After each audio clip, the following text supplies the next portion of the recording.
Ever heard of the Valley of Headless Men, in Canada?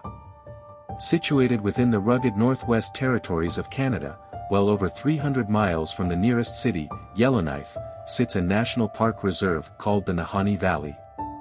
It is home to some strange myths and mysteries and boasts a fearsome reputation for being a haunted and deadly place. Up to 44 people have either died or disappeared in this vast region, starting in 1906, when two brothers named Willie and Frank McLeod decided to try their luck panning for gold in the Nahanni Valley, only to have their headless bodies discovered 2 years later by a search party. It was speculated that they were asleep when they were attacked, as one of the brothers was found reaching out towards a gun, indicating a need for defense. A third man that joined them on their trip named Weir, was reported missing and never found. In 1917, another body was discovered decapitated, next to the remains of a cabin, which was burned to the ground.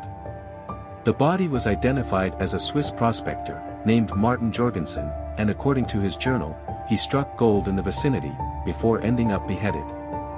In 1927, yet another body was discovered in Nahanni, belonging to a man nicknamed Yukon Fisher. Dubbed an outlaw and a prospector, this man was sought by the Royal Canadian Mounted Police for several years before his death. The officials found his skeleton on the banks of Bennett Creek, relatively close to the place where the bodies of the McLeod brothers were found in 1908. Then, in 1931, another body was found. The body was identified as Phil Powers, and his charred remains were discovered in the ashes of what was his cabin. Authorities blamed a faulty stovepipe as the cause of the fire, but many disagreed with this theory, stating that he was likely murdered in his cabin set ablaze. Many others simply disappeared without a trace in the remote wilderness of the Nahanni Valley. In 1928, a prospector named Angus Hall ventured ahead of his party and was never seen again.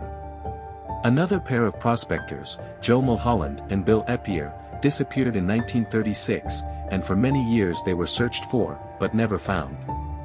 The only thing discovered was their cabin, burned down to the ground. Over the years, deaths continued to pile up in the Nahanni Valley, and to this day, no one can accurately say what is happening within the valley's walls. Some spoke of feuding prospectors killing one another, while others attributed the deaths to wild animals. Some locals spoke of inhospitable warlike natives leaving the headless corpses as a warning to other trespassers. Many indigenous locals have avoided the valley for centuries, claiming that it is haunted by evil. There are even some that claim that the Nahanni Valley is the entrance to the hollow earth, with over 250 caverns that scatter the area that are largely unexplored. To this day, visitors to the park claim to witness white ghost-like apparitions, UFO activity, and mysterious whispers in the wind. So, what did you think of the Valley of Headless Men? What do you think is responsible for all the killings and beheadings? Let us know in the comments. Thank you for watching.